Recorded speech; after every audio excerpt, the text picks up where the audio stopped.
పూరా లోకల్. ఈ రోజు విషాదకరమైన రోజు. అన్న నందమూరి తారక రామారావు గారి వర్ధంతి. ఒక గొప్ప నాయకుడు. ఒకనాడు తెలుగు వాళ్ళంటే మదరాసీలని పిలుస్తున్న సందర్భంలో తెలుగువాడి ఆత్మ గౌరవాన్ని ప్రపంచానికే చాటి చెప్పిన గొప్ప నాయకుడు నందమూరి తారక రామారావు గారని ఈ వేదిక మీద నుంచి సగర్వంగా నేను తెలియజేస్తున్నా. అదే కాదు, ఆనాడు పేదవాడికి పట్టెడన్నం పెట్టాలి, పేదవాడి కడుపు నింపాలి, పేదవాడి కళ్ళల్లో ఆనందం చూడాలి అని ఆనాడు 2 రూపాయలకే కిలో బియ్యం పథకాన్ని ప్రవేశపెట్టి ప్రతి పేదవాడికి తెల్లన్నం తినే అవకాశం ఆనాడు పెద్దలు తారక రామారావు గారు అవకాశం ఇచ్చారు.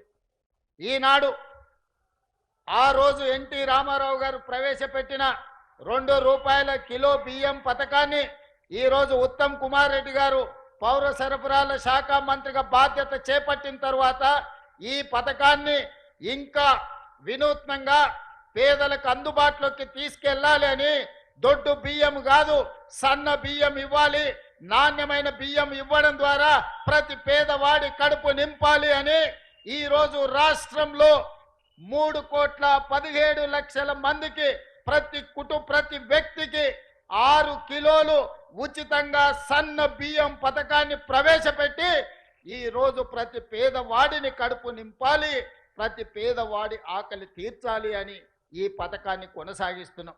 గత ప్రభుత్వంలో మీకు తెలుసు, రేషన్ కార్డు రావాలి అనంటే ఉన్నోళ్ళు ఎవరన్నా చనిపోవాలి అనే పరిస్థితి ఉండే. కానీ మన ప్రభుత్వం వచ్చిన తర్వాత ప్రజా పాలనలో లక్షలాది రేషన్ కార్డులు పేదవాళ్ళకు అందించి ఆ రేషన్ కార్డులు ఇచ్చిన ప్రతి వాళ్లకు సన్న బియ్యం పేదవాళ్లకు తీసుకొచ్చి ఇచ్చి పేదవాడి కడుపు నింపే ప్రయత్నం మన ప్రభుత్వం చేస్తున్నది.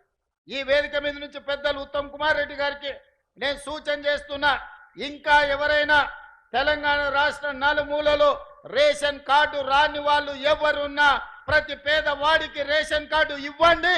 రేషన్ కార్డు ఇచ్చిన ప్రతి వాడికి సన్న బియ్యం ఇవ్వండి. పేదవాడిని ఆకలి తీర్చడమే మన లక్ష్యము. ఇదే నందమూరి తారక రామారావు గారికి ఘనమైన నివాళి అని నేను ఈ సందర్భంగా చెప్తున్నా.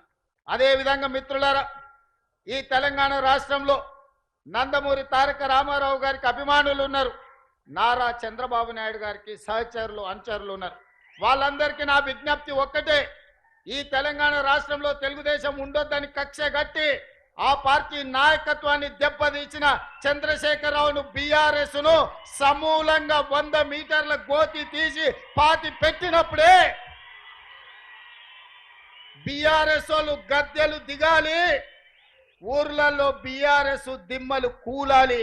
అప్పుడే నందమూరి తారక రామారావు గారికి నిజమైన నివాళులు అర్పించిన వాళ్ళం అవుతాము.